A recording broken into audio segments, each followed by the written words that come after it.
तो इस क्वेश्चन में कह रहा है let z1 and z2 be complex number such that z1 is not equals to z2 but z1 modulus और z2 मॉड्यूलस बराबर है। If z1 has positive real part and z2 has negative imaginary part then. तो question में हमें given है, given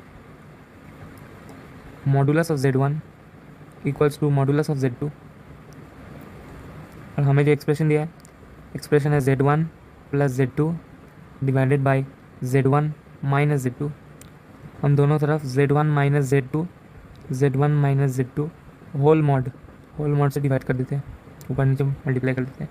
तो बचेगा whole mod मतलब क्या, होल मॉड मतलब z1 के ऊपर भी मॉड, z2 के ऊपर भी मॉड, नीचे भी ऐसा ही।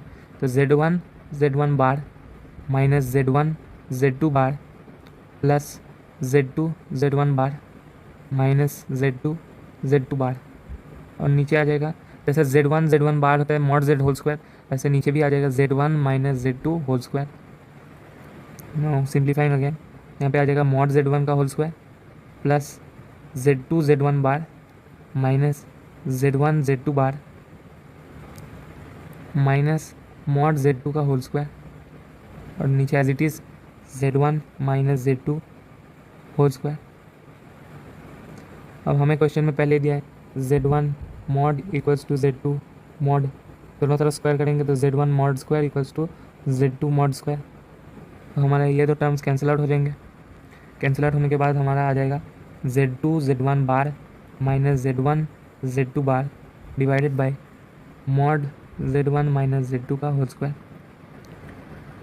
तो हमें एक चीज़ पता है, हमें पता है z माइनस z बार ये क्या आता है, कहते हैं 2 times imaginary part of z, right.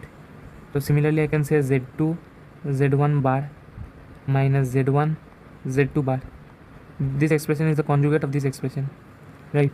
तो हम कह सकते हैं this is equals to 2i imaginary of z1 बार।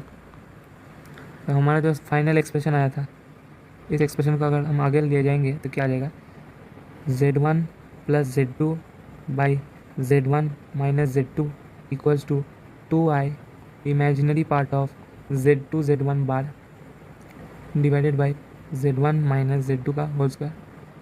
ना हमें दिख रहा है कि ये जो एक्सप्रेशन हमारे सामने आया है this is a completely which is purely imaginary, या तो प्योरली इमेजिनरी और क्या हो सकता है ज़ीरो भी हो सकता है, प्योरली इमेजिनरी और ज़ीरो ऑप्शन में जाते हैं, maybe purely imaginary, so yes purely imaginary option D, और ज़ीरो भी हो सकते हैं, तो यस ए और D, so option A and option D are the correct answers to this question.